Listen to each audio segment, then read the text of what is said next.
Greifinn fyrir alla, alltaf. Áttir ekki von á þessu? Nei, ég get nú ekki sagt það. En það er alltaf frábært að fá viðurkenningu svo svona. Og Jói, þú varst líka að fá eitthvað hálsinn, þú varst valinn þjálfari þessar umferðar, ertu ekki stoltur bara? Jú, ég er bara að sjálfsögðu. Þetta er náttúrulega bara eins og alltaf í þessu, það er liðið vann þetta bara fyrir mig, ég þurfti lítið að gera. En eftir höfðinu dansa límitið, þannig að þú náttúrulega átt tölvört í þessu?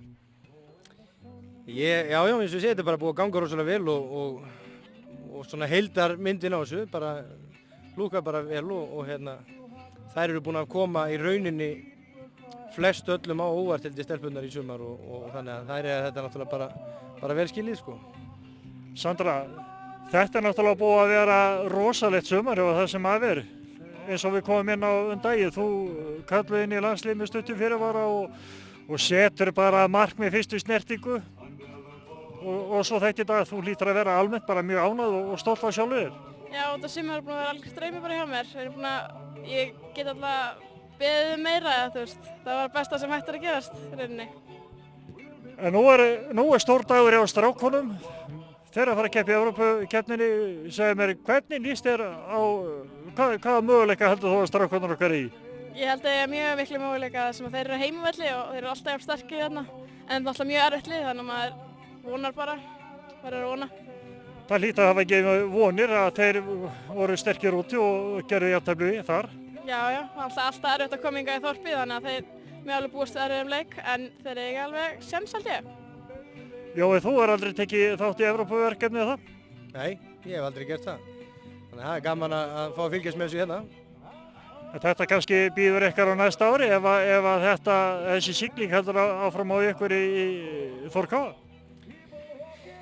Það er rosalega langt þangað til á næsta ári maður og skulum bara njóta veðursins og leiksins hér í dag og sjá bara til. Hvaða möguleika telur þú að strákarnir í þetta? Ef við skorum undan í fyrri hálfleik þá erum við bara frábæra möguleika, ég er alveg harður á því. Er það nokkuð ef? Þeir gera þér það ekki bara? Ef að Mjölnismenn fara að syngja að Jóhann skora alltaf mörg og Jói segist þær er hlýðin og lúðraði hann þá ekki einu í snarhasti? Ég er alveg handviss það að þeir skori en eins og segja, ef þeir náðu í fyrri hálfleik þá þurfa hinnir að fara að gera enn meira og verða kannski jafnvel dálítið stressaðir og gera mistök. Það er bara mjög góður séns fyrir Þórsara þá. Þetta er rosalega svolítið vindur í dag en aðstæðan er náttúrulega frábærar og völlurinn flottur og þannig að það ætti ekkert að vera neitt að vanbúnaði hjá þeim. Nei, þetta er allt rosalega flott og mjög mikið fólk mætti að horfa á þennan leik og allir vonast til að við vinnum þennan leik, eða þeir. Og ég verður bara að bíða að sjá, vonandi gengur þeim bara mjög vel.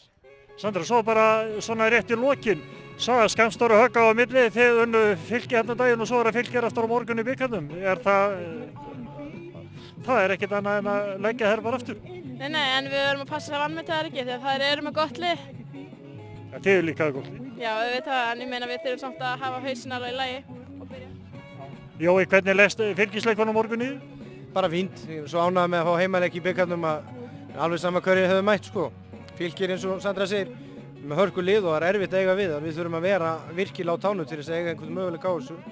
En við erum búin að tapa á heimavelli í sumar og það er ekki verið að gerast aftur. Já, það er búið að prófa að tapa og við þurfum ekki að gera það aftur. Nei, við þurfum ekki að prófa aftur. Það er alveg reynir. Ég segi bara takk fyrir komuna og til hamingju og njótið dagsins. Takk fyrir. Takk sömuleiðis.